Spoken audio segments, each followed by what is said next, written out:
For example पूछ लेंगे कि कोई मिनिस्टर है, मिनिस्टर जो कि लोकसभा का मेंबर है, क्या वो राज्यसभा की मीटिंग्स को अटेंड कर सकता है? बताओ। या पूछ लेंगे कि रूलिंग पार्टी के एमपीज जो कि लोकसभा के मेंबर्स हैं, क्या वो राज्यसभा की मीटिंग्स को अटेंड कर सकते हैं या वाइसा वर्सा? बताओ। अब ये सुनने में तो बेहद इजी क्वेश्चंस लगते हैं और होते भी इजी हैं, थोड़ा सा अगर कॉमन सेंस लगाया जाए तो बहुत इजी क्वेश्चंस हैं, लेकिन एग्जाम प्रेशर में यही क्वेश्चंस गलत करके आते हैं अपन। तो हल्के में नहीं लेना इन चैप्टर्स को, कंटेंट को और जो कहा जा रहा है उसको बहुत ध्यान से सुनो। और आज कमेंट सेक्शन में आप बता रहे हो कि इन दोनों चीज़ों का आंसर क्या है, कमेंट करो।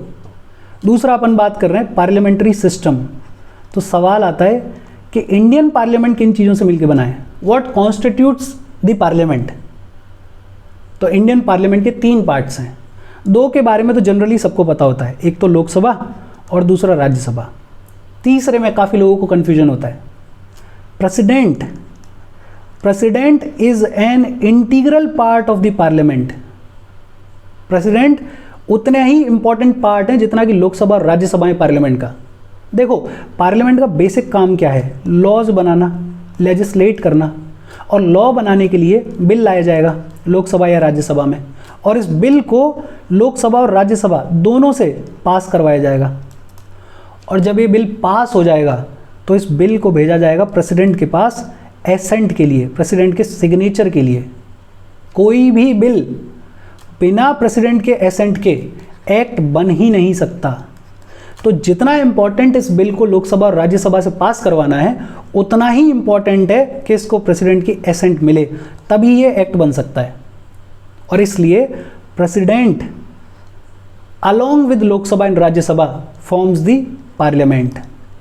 एक बात और ध्यान रखना कि प्रेसिडेंट ना तो लोकसभा के मेंबर होते और ना राज्यसभा के मेंबर होते, और ना ही प्रेसिडेंट लोकसभा या राज्यसभा के सेशंस को अटेंड करते। इनका कोई लेना देना नहीं है लोकसभा या राज्यसभा की मेंबरशिप से और उनके सेशंस से। ये 2 बातें ध्यान रखी जाएं। अब देखते हैं आज अपने को क्या बात करनी है।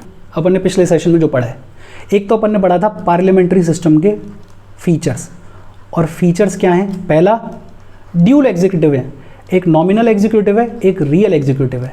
नॉमिनल एग्जीक्यूटिव कौन है? प्रेसिडेंट। और रियल एग्जीक्यूटिव कौन है? पीएम। सारी पावर किसके पास में? पीएम के पास में। प्रेसिडेंट के पास में कोई पावर नहीं है। प्रेसिडेंट काम करते हैं काउंसिल ऑफ मिनिस्टर्स की एड और एडवाइस पे। प्राइम मिनिस्टर जो हैं वो हेड ऑफ द गवर्नमेंट, और प्रेसिडेंट जो हैं वो हेड ऑफ द स्टेट हैं। दूसरा फीचर, मेजॉरिटी पार्टी रूल, कि जो पार्टी चुनाव जीत के आएगी, जिसको ज़्यादा वोट मिलेंगे, उसका कैंडिडेट, उसका लीडर अपॉइंट किया जाएगा एज प्राइम मिनिस्टर। और कौन अपॉइंट करेगा? प्रेसिडेंट।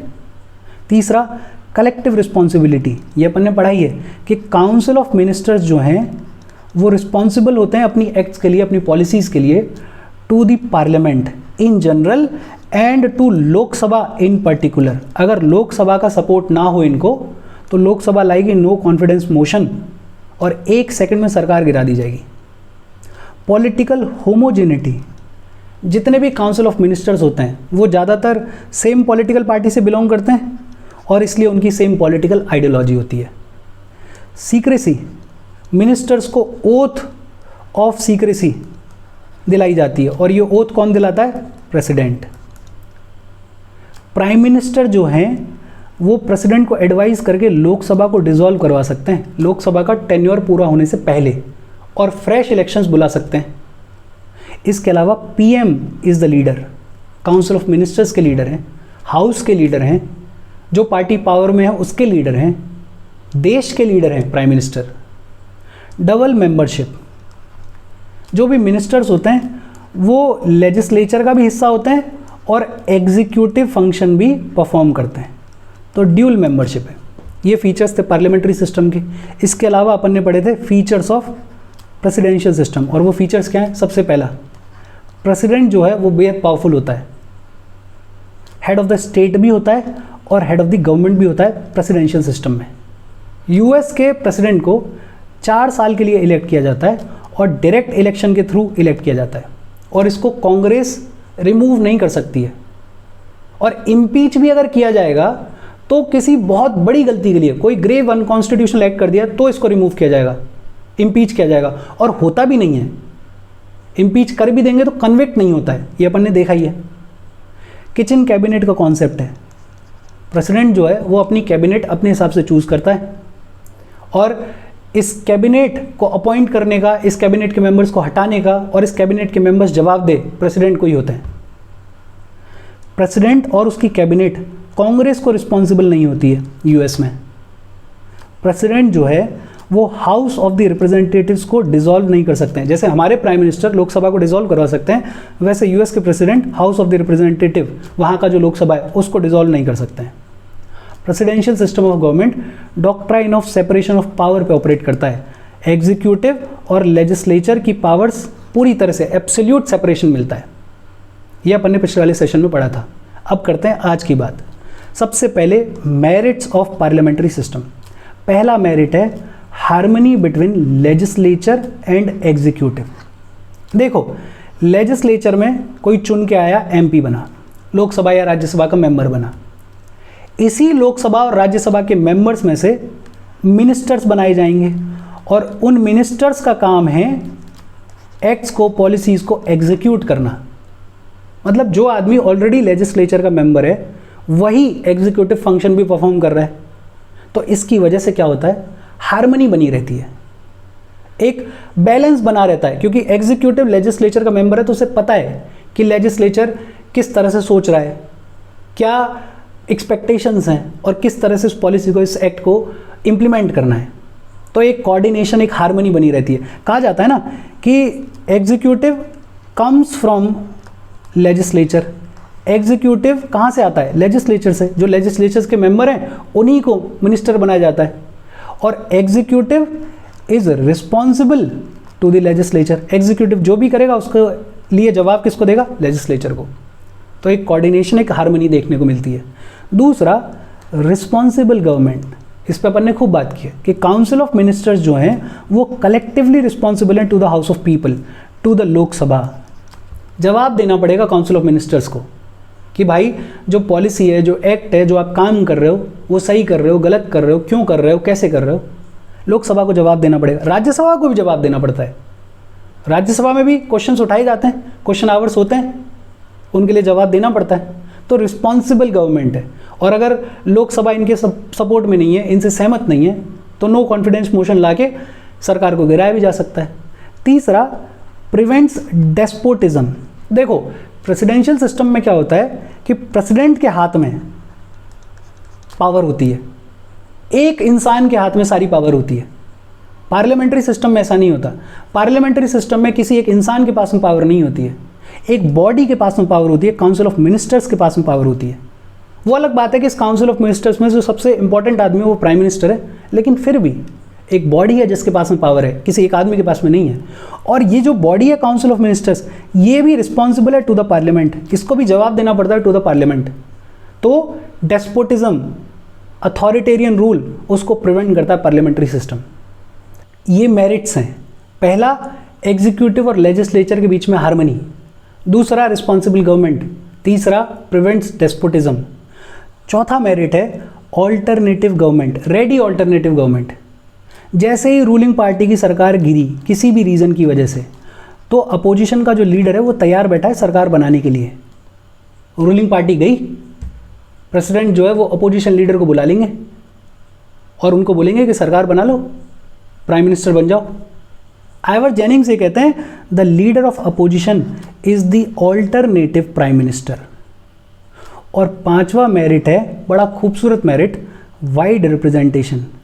इंडिया जैसी हाईली डाइवर्स कंट्री जहाँ पे हर धर्म, हर समुदाय, हर बोली भाषा के लोग मिलते हैं, रीजनल डाइवर्सिटीज़ देखने को मिलती हैं, वहाँ पे पार्लियामेंट्री सिस्टम सबको अपॉर्चुनिटी देता है कि आप चुनाव लड़ो, लोकसभा के मेंबर बनो, राज्यसभा के मेंबर बनो और आपको एडुकेट रिप्रेजेंटेशन मिलेगी। और जब आप मेंबर बन जाओगे तो काउंसिल ऑफ मिनिस्टर्स भी उन्हीं में से चुने जाते हैं, तो पॉसिबिलिटी ज़्यादा है कि आप सबको रिप्रेजेंटेशन मिले, मिनिस्टर बनने का मौका मिले। तो एडुकेट रिप्रेजेंटेशन मिलती है हर धर्म, हर समुदाय, हर जाति, हर रीजन के लोगों को, उनके इंटरेस्ट को। ये 5 मेरिट्स हैं। पहला मेरिट है एग्जीक्यूटिव और लेजिस्लेचर के बीच में हार्मनी, दूसरा रिस्पॉन्सिबल गवर्नमेंट, तीसरा प्रिवेंट्स डेस्पोटिज्म, चौथा रेडी ऑल्टरनेटिव गवर्नमेंट और पांचवा है वाइड रिप्रेजेंटेशन। और ये बात हुई मेरिट्स की। अब देखो डीमेरिट्स ऑफ पार्लियामेंट्री सिस्टम, खामियां क्या हैं, कमियां क्या हैं। पहला डीमेरिट है अनस्टेबल गवर्नमेंट। देखो सरकार चुन के आई, लेकिन सरकार डिपेंड करती है मेजॉरिटी लेजिस्लेचर्स पे। मेजॉरिटी मेंबर्स का अगर सपोर्ट है तब तो ठीक ठाक है, जैसे ही मेजॉरिटी मेंबर्स सपोर्ट को विड्रॉ करेंगे सरकार गिर जाएगी। तो अपने सर्वाइवल के लिए सरकार मेंबर्स के ऊपर डिपेंडेंट है। और एब्सोल्यूट मेजॉरिटी जिसके पास में है, जैसे 300 350 सीट आ गई एक ही पार्टी की, तो वहाँ तो ये समस्या उतनी नहीं आती है। जैसे आज के डेट में बीजेपी है, उसको ये अनस्टेबिलिटी वाली समस्या नहीं है। लेकिन अगर गलती से कोएलिशन गवर्नमेंट बना ली गई है, जहाँ 2-4 पार्टीज़ ने मिल के सरकार बनाई है, वहाँ तो प्राइम मिनिस्टर कोई और काम कर ही नहीं पाता। 24 घंटे उसको अपनी कुर्सी बचाने की लगी रहती है कि कब कौन सी पार्टी अपना सपोर्ट खींच ले, कब सरकार गिर जाए। तो ये प्रॉब्लम है। नो कॉन्फिडेंस मोशन पास कर दिया गया, सरकार गिर जाएगी। पॉलिटिकल डिफेक्शंस, और आज की डेट में तो खूब देखने को मिलते हैं। कोई पॉलिटिकल लीडर इस पार्टी को छोड़ के उसमें जा रहा है, उसको छोड़ के उसमें जा रहा है, ये खूब चल रहा है, लार्ज स्केल पे चल रहा है। इसके अलावा मल्टी पार्टी कोएलिशन की समस्या बताई दी। तो एक डीमेरिट है अनस्टेबल गवर्नमेंट। दूसरा डीमेरिट है नो कंटिन्यूटी ऑफ पॉलिसीज। होता क्या है, सरकार चुन के आई, उसने अपनी पॉलिसीज बनाना शुरू किया, इंप्लीमेंट करना शुरू किया। अब 5 साल हुए, अब पता नहीं सरकार दोबारा बनेगी नहीं बनेगी। हो सकता है कोई दूसरी पार्टी जीत जाए, और अगर दूसरी पार्टी जीत गई तो ये जो सरकार ने पॉलिसीज बनाई थी, इनको कंटिन्यू करना डिपेंड करेगा उस दूसरी सरकार के मूड पे। दूसरी सरकार की अगर आइडियोलॉजी अलग है, उसका सोचने समझने का तरीका अलग है, तो वो पुरानी वाली सरकार की पॉलिसीज़ को बंद करेगी और नई पॉलिसीज़ लेकर आएगी। तो कंटिन्यूटी नहीं बन पाती है पॉलिसीज़ में, और इस सब की वजह से नुकसान होता है आम आदमी को। और यूजुअली होता भी यही है कि जो नई सरकार आती है वो पुरानी वाली सरकार की पॉलिसीज़ को बंद करेगी, अपनी नई लेकर आएगी। और ये खूब देखने को मिला है इंदिरा गांधी के टाइम पे। इंदिरा गांधी जब लीडर थी तो ये अपनी पॉलिसीज़ लेकर आई। फिर जब इंदिरा गांधी हारी तो मोरारजी देसाई गवर्नमेंट बनी, और इस मोरारजी देसाई गवर्नमेंट ने हर संभव कोशिश करी कि जो भी इंदिरा गांधी गवर्नमेंट की पॉलिसीज़ हैं उनको खारिज किया जाए, उनको ख़त्म किया जाए। फिर वापस से मैडम गांधी पावर में आ गई, और मैडम गांधी ने आके फिर मोरारजी देसाई गवर्नमेंट की पॉलिसीज़ को खारिज किया। इसकी वजह से क्या होता है कि पॉलिसीज़ में कंटिन्यूटी नहीं रहती है, लॉन्ग टर्म पॉलिसीज़ नहीं बन पाती हैं, और नुकसान इसका होता है आम आदमी को। पहला डीमेरिट अनस्टेबल गवर्नमेंट, दूसरा डीमेरिट पॉलिसीज़ में कंटिन्यूटी नहीं होती है, तीसरा demerit dictatorship of the cabinet. देखो कोएलिशन गवर्नमेंट अगर है तो वहाँ ये समस्या नहीं आती है, लेकिन अगर एब्सोल्यूट मेजॉरिटी है किसी पार्टी के पास में, किसी एक पार्टी को मिल गई 350 सीट, अब उसको किसी और की ज़रूरत ही नहीं है, और वहाँ पे कैबिनेट बेहद पावरफुल हो जाता है, और ऑटोक्रेटिक टेंडेंसीज देखने को मिलती हैं कुछ कुछ कैबिनेट्स में। अब उनको किसी से कुछ पूछने की ज़रूरत ही नहीं है, वो जो चाहे वो कानून ला सकते हैं, बना सकते हैं। और इसीलिए कहते हैं कि किसी भी डेमोक्रेसी के लिए एक स्ट्रॉन्ग अपोजिशन का होना बेहद ज़रूरी है। स्ट्रॉन्ग अपोजिशन होगा तो सरकार पे चेक्स रहेंगे, और ये खूब देखने को मिला इंदिरा गांधी गवर्नमेंट के टाइम पे। इमरजेंसी तक लगा दी इन्होंने, बिना अपने मिनिस्टर्स से पूछे, बाकी का तो छोड़ ही दो। अगला डीमेरिट है अगेंस्ट सेपरेशन ऑफ पावर। अच्छा, ये डीमेरिट भी है, मेरिट भी है। सेपरेशन ऑफ पावर नहीं है, इसलिए हार्मनी देखने को मिलती है लेजिस्लेचर्स और एग्जीक्यूटिव के बीच में, अपन ने पढ़ाई है। लेकिन जब क्रिटिसिज्म के पॉइंट ऑफ व्यू से देखा जाए तो ये एक प्रॉब्लम भी है कि सेपरेशन ऑफ पावर नहीं है। एग्जीक्यूटिव और लेजिस्लेचर जो हैं वो एक ही बॉडी से एक ही जगह पे काम कर रहे हैं, तो एक लेवल पे क्रिटिसिज्म ये भी है। और लास्ट क्रिटिसिज्म है गवर्नमेंट बाय अमेच्योर्स। देखो होता क्या है, यूएस के प्रेसिडेंट के पास में ऑप्शन है कि वो जिसको चाहे उसको अपनी कैबिनेट का हिस्सा बना सकता है। जो उसको लगता है कि यार डिफेंस में सबसे ज्ञानी आदमी है, उसको सेक्रेटरी ऑफ डिफेंस अपॉइंट करेगा। जो उसको लगता है कि यार फाइनेंस की नॉलेज इससे ज़्यादा किसी को है ही नहीं, उसको सेक्रेटरी ऑफ ट्रेजरी अपॉइंट करेगा। मतलब जो पढ़ा लिखा ज्ञानी आदमी है उसको वो अपनी कैबिनेट का हिस्सा बनाएगा, कोई भी समझदार प्रेसिडेंट ऐसा ही करेगा। ये ऑप्शन पार्लियामेंट्री सिस्टम में नहीं होता। पार्लियामेंट्री सिस्टम में क्या होता है, जो मेंबर्स चुन के आ रहे हैं उन्हीं को मिनिस्टर्स बनाया जा सकता है, जो लोकसभा या राज्यसभा के मेंबर्स हैं उन्हीं को मिनिस्टर्स बनाया जा सकता है। और लोकसभा और राज्यसभा में जो मेंबर्स आ रहे हैं वो पॉलिटिकल लीडर्स अच्छे हो सकते हैं, लेकिन ज़रूरी नहीं है कि वो जिन डिपार्टमेंट्स के मिनिस्टर्स बनेंगे उनकी भी उनको नॉलेज हो बहुत अच्छी। और इसलिए कहा जाता है कि government by amateurs. 5 he merits हैं और 5 ही डीमेरिट्स हैं।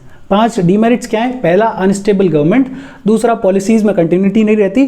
तीसरा, कैबिनेट के डिक्टेटरशिप। चौथा, अगेन सेपरेशन ऑफ पावर। और पांचवा, गवर्नमेंट बाय अमेच्योर्स। ये मेरिट्स और डीमेरिट्स की बात हुई। इसके बाद बात आती है reasons for adopting parliamentary system, कि हमने पार्लियामेंट्री सिस्टम को क्यों अडॉप्ट किया। एक रीज़न है फैमिलियरिटी विद द सिस्टम। हम पे लगभग 200 साल ब्रिटिशर्स रूल करके गए। 1858 के बाद तो प्रॉपर क्राउन रूल था और ब्रिटेन में चलता था पार्लियामेंट्री सिस्टम। तो बट ऑब्वियस था कि हमारे यहाँ पे भी वही सिस्टम लाया गया और लगभग 100 साल पार्लियामेंट्री सिस्टम हमारे यहाँ पे चला ब्रिटिशर्स के अंडर। तो हमारे लोगों को, हमारे लीडर्स को पार्लियामेंट्री सिस्टम की समझ डेवलप हो गई, समझ आने लगा कि ये सिस्टम कैसे ऑपरेट करता है। तो जब हम इंडिपेंडेंट हुए तो हमने बट ऑब्वियस इस सिस्टम को अडॉप्ट करना प्रेफर किया। हमारे लीडर्स को भी समझ थी, हमारे लोग भी इसके साथ में कंफर्टेबल थे। थोड़ा एक नया नेशन जिसकी सोशली इकोनॉमिकली कंडीशन बहुत अच्छी नहीं है, वो अगर कहता कि हम एक नया सिस्टम, प्रेसिडेंशियल सिस्टम चूज़ करेंगे, अब पता नहीं सक्सेसफुल होता नहीं होता, तो खतरा क्यों, रिस्क क्यों लेना। इसलिए हमने वो सिस्टम अडॉप्ट किया जिसकी हमें जानकारी थी, पार्लियामेंट्री सिस्टम। पहला रीज़न। दूसरा रीज़न है preference to more responsibility. Doctor BR Ambedkar ये कहते हैं कि किसी भी अच्छे सिस्टम में स्टेबिलिटी और रिस्पॉन्सिबिलिटी को बराबर की इंपॉर्टेंस मिलनी चाहिए। लेकिन दुनिया में आज तक कोई भी ऐसा सिस्टम डेवलप नहीं हो पाया जिसमें स्टेबिलिटी और रिस्पॉन्सिबिलिटी दोनों को बराबर की इंपॉर्टेंस मिले। जैसे अमेरिकन सिस्टम है, वहाँ पे स्टेबिलिटी बहुत ज़्यादा है, रिस्पॉन्सिबिलिटी बहुत कम है। एक बार प्रेसिडेंट बन जाओ, 4 साल तक आप प्रेसिडेंट रहोगे, कांग्रेस आपको रिमूव नहीं कर सकती, इम्पीच हो नहीं पाते हैं, इम्पीच कर भी दिए जाएं तो कन्विक्ट नहीं हो पाते हैं। तो स्टेबिलिटी पूरी पूरी है, जवाबदेही बिल्कुल नहीं है। एग्जीक्यूटिव जो करना चाहे कर सकता है, लेजिस्लेचर को कोई जवाब नहीं देना। और जो ब्रिटिश सिस्टम है, जो पार्लियामेंट्री सिस्टम है, उसमें रिस्पॉन्सिबिलिटी ज़्यादा है, स्टेबिलिटी कम है। जो भी एक्ट्स पॉलिसीज़ लाई जाएंगी उनके लिए जवाब देना है पार्लियामेंट को, लोकसभा को, राज्यसभा को, लेकिन स्टेबिलिटी नहीं है। सपोर्ट है तब तक सरकार है, अदरवाइज नहीं रह पाएगी। हमारे कॉन्स्टिट्यूशन मेकर्स ने रिस्पॉन्सिबिलिटी को ज़्यादा इंपॉर्टेंस दी और इसलिए हमने पार्लियामेंट्री सिस्टम को अडॉप्ट कर लिया। दूसरा, need to avoid legislative and executive conflict. देखो, नया देश बना था और एडमिनिस्ट्रेशन का, सरकार चलाने का एक्सपीरियंस हमें ज़्यादा था नहीं और उसमें हमारी सोशो इकोनॉमिक पॉलिटिकल कंडीशंस बहुत अच्छी नहीं थी। ऐसे में ज़रूरी था कि वेरियस ऑर्गन्स के बीच में कोऑर्डिनेशन रहे, कॉन्फ्लिक्ट ना हो, लेजिस्लेचर और एग्जीक्यूटिव मिल के काम करें ताकि development of the country ensure हो पाए। प्रेसिडेंशियल सिस्टम में क्या होता है कि लेजिस्लेटिव और एग्जीक्यूटिव ऑर्गन्स के बीच में कॉन्फ्लिक्ट होने की पॉसिबिलिटी ज़्यादा होती है। सेपरेशन ऑफ पावर है, एग्जीक्यूटिव अपनी पावर को यूज़ करके कुछ भी कर रहा है और लेजिस्लेचर अपनी पावर्स को यूज़ करके कुछ भी कर रहा है और दोनों के बीच में कॉन्फ्लिक्ट होने की संभावना ज़्यादा है। तो ये कॉन्फ्लिक्ट ना हो, इसको अवॉइड करने के लिए पार्लियामेंट्री सिस्टम को अडॉप्ट किया गया। और चौथा, finally, nature of Indian society. Diversity है हमारे यहाँ पे, हर धर्म, हर समुदाय, हर बोली भाषा के लोग मिलते हैं, रीजनल डाइवर्सिटी देखने को मिलती है। ऐसे में इस डाइवर्सिटी को एडुकेट रिप्रेजेंटेशन मिलती है पार्लियामेंट्री सिस्टम में। प्रेसिडेंशियल सिस्टम में क्या है, प्रेसिडेंट जिसको चाहे उसको अपनी कैबिनेट का हिस्सा बना सकता है और अगर प्रेसिडेंट अगर चाहे तो हो सकता है अपने ही 5 फैमिली मेम्बर्स को बोल दे कि तुम मेरी कैबिनेट का हिस्सा हो, वहाँ रिप्रेजेंटेशन मिले ना मिले। लेकिन पार्लियामेंट्री सिस्टम में प्रोबेबिलिटी ज़्यादा है और बहुत अच्छी प्रोबेबिलिटी है कि हर सेक्शन को, हर सेक्शन के इंटरेस्ट को, हर एरिया के लोगों को एडुकेट रिप्रेजेंटेशन मिलेगी। ये 4 रीजंस हैं जिनकी वजह से हमने पार्लियामेंट्री सिस्टम को अडॉप्ट किया। इसके बाद बात आती है इंडियन मॉडल और ब्रिटिश मॉडल में क्या डिफरेंस है। देखो, हमारी कंट्री रिपब्लिक है, और रिपब्लिक होने का मतलब होता है कि हेड ऑफ द स्टेट, जो कि कौन है हमारे यहाँ पे, president, head of the state is elected. हमारे यहाँ पे हेड ऑफ द स्टेट, हमारे प्रेसिडेंट को इलेक्ट किया जाता है। इनडायरेक्ट इलेक्शन होता है, लेकिन इलेक्शन होता है। ब्रिटिश मॉडल में क्या है, मोनार्कियल सिस्टम है। वहाँ पे जो हेड ऑफ द स्टेट है वो हेरिडेटरी है, एक ही परिवार से राजा रानी वो बनते रहते हैं हेड ऑफ द स्टेट। वहाँ पे इलेक्शन नहीं होता है। तो हमारा रिपब्लिकन सिस्टम है, उनका मोनार्कियल सिस्टम है। दूसरा, हमारे यहाँ पे कॉन्स्टिट्यूशन सुप्रीम है। कॉन्स्टिट्यूशन में लिखा हुआ है, रिटन कॉन्स्टिट्यूशन है, जुडिशियल रिव्यू की फैसिलिटी है, और पार्लियामेंट को रेस्ट्रिक्ट किया गया है, पार्लियामेंट की पावर्स को रेस्ट्रिक्ट किया गया है through constitutional rights, fundamental rights. लेकिन ब्रिटेन में पार्लियामेंट सोवरेन है, पार्लियामेंट पावरफुल है, पार्लियामेंट जो कह देगा वो होगा, पार्लियामेंट सुप्रीम है। इंडिया में प्राइम मिनिस्टर जो है वो राज्यसभा या लोकसभा किसी के भी मेंबर हो सकते हैं। ब्रिटेन में प्राइम मिनिस्टर को हाउस ऑफ कॉमन्स, जो वहाँ का लोअर हाउस है, उसका मेंबर होना ही होना पड़ेगा।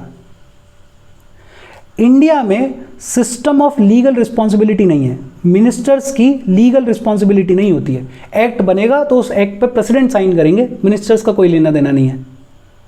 ब्रिटेन में सिस्टम ऑफ लीगल रिस्पॉन्सिबिलिटी है।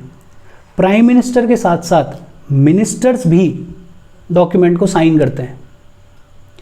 इंडिया में शैडो कैबिनेट का कोई सिस्टम नहीं है। ब्रिटेन में शैडो कैबिनेट का सिस्टम है। वहाँ क्या होता है, अपोजिशन पार्टी जो होती है वो लिटरली जो रूलिंग पार्टी होती है उसके जैसे अपने मेंबर्स को तैयार करते हैं। जैसे अपोजिशन में कोई एक आदमी प्राइम मिनिस्टर की तरह से फंक्शन परफॉर्म कर रहा होगा, कोई एक आदमी डिफेंस मिनिस्टर की तरह से फंक्शन परफॉर्म कर रहा होगा विद इन अपोजिशन पार्टी। उससे क्या होता है कि वो लोग तैयार भी होते हैं, उन लोगों की बेहतर अंडरस्टैंडिंग डेवलप होती है, और सामने वाले पे नज़र भी ढंग से रख पाते हैं वो लोग। इसके अलावा हमारे यहाँ पे अगर कोई आदमी मिनिस्टर बनना चाहता है और लोकसभा और राज्यसभा दोनों का ही मेंबर नहीं है तो बन सकता है, लेकिन 6 महीने के लिए। विद इन 6 मंथ्स इसको या तो लोकसभा का या राज्यसभा का मेंबर बनना पड़ेगा, अदरवाइज ये मिनिस्टर नहीं रह सकता। लेकिन ब्रिटिश मॉडल में सिर्फ मेंबर्स ऑफ पार्लियामेंट ही मिनिस्टर्स अपॉइंट किए जा सकते हैं। इनके यहाँ पे 6 महीने वाला कोई प्रोविज़न नहीं है। इसके बाद किताब में एक बहुत बढ़िया इमेज दे रखी है। ये सब अपन ने पढ़ा हुआ है, फीचर्स अभी भी पढ़े, रिवाइज किए थे, मेरिट्स डीमेरिट्स के बारे में अभी भी पढ़ा है। तो इसको एक बार देख लेना, बहुत अच्छे से समराइज़ किया हुआ है। हालांकि बात सारी वही है जो अपन ने पढ़ी हुई है। और इसके साथ ये चैप्टर, ये सेशन खत्म हो गया।